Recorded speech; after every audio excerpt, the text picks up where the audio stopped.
Seguindo aqui com as dicas do nosso estatuto, vamos dar continuidade. Na aula anterior nós vimos até o artigo 52 sobre os direitos, ok? Aqui hoje nós vamos passar bem rápido aqui alguns artigos que pode ser importante para a sua prova. No artigo 53 ele vai falar do militar alistável, que é elegível. Fala o seguinte: o militar estadual alistável é elegível atendido às seguintes condições. Ele fala, primeiro, se o militar contar com menos de 10 anos de serviço, deverá afastar-se definitivamente da atividade militar estadual a partir do registro da sua candidatura na Justiça Eleitoral. Por exemplo, o militar que ele tem menos de 10 anos e que ele deseja se candidatar a um cargo político, né? A partir do momento que ele registrar sua candidatura na Justiça Eleitoral, né, apresentada no caso pelo partido e autorizada pelo candidato, acontece o que? O desligamento, né, será definitivamente afastado, tá bom? Com prejuízo automático, imediato e definitivo do provimento do cargo de promoção, de percepção e da remuneração, ok? O militar ele fica afastado definitivamente. Se ele tiver menos de 10 anos, para ele poder ingressar, retornar para a corporação, só através de novo concurso, tá bom? Atendido os requisitos lá do artigo 10.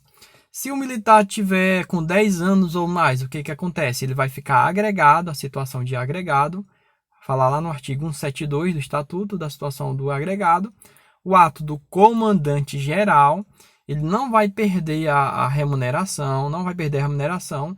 O que acontece? Se o militar ele foi eleito, ele passa automaticamente, no ato da diplomação dele ao cargo político, ele vai para a reserva remunerada proporcional ao tempo que ele trabalhou, né?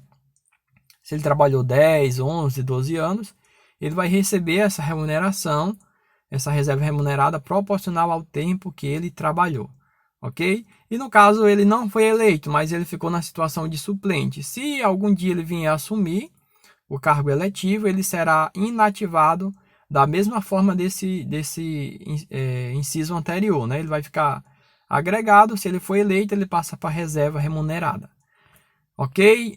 Então nós vimos essa situação: militar com menos de 10 anos, afastamento definitivo a partir do momento do registro da candidatura na Justiça Eleitoral, com prejuízo automático, imediato, definitivo do provimento do cargo, da promoção e da remuneração, da percepção da remuneração, tá bom? E se ele tiver o militar com 10 anos ou mais, ele vai ficar agregado. Ele vai ficar agregado a partir do registro da candidatura, né? O agregado ele deixa de ocupar a vaga na escala hierárquica do seu quadro, nela permanecendo sem número, né? Então, se ele for eleito, ele passa para passagem para a reserva remunerada no ato da diplomação com proventos proporcionais, ok? Se ele ficar suplente, ele retorna à atividade 48 horas até 48 horas após a divulgação do resultado do pleito, se não houver sido eleito, né? Se ele suplente tomar posse, ele passa para a reserva remunerada no ato da posse, né, com os proventos proporcionais. Beleza? Continuando aqui, vamos ver o que é mais importante, artigo 54.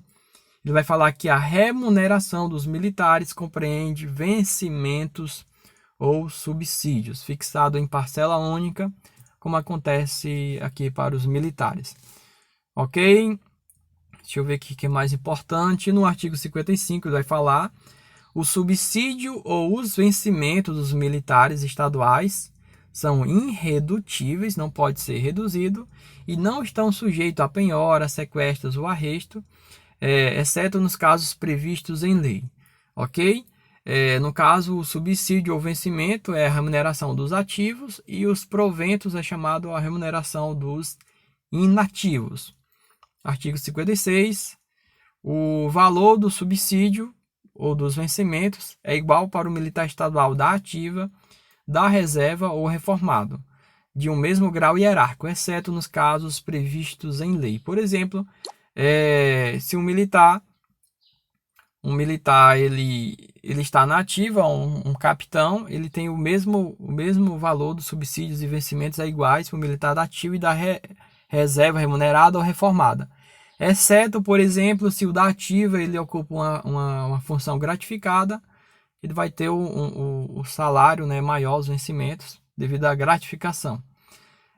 A data da revisão dos proventos. Os proventos da inatividade serão revistos sempre que se modificar o subsídio ou os vencimentos dos militares estaduais em serviço ativo na mesma data e proporção, observando o teto remuneratório.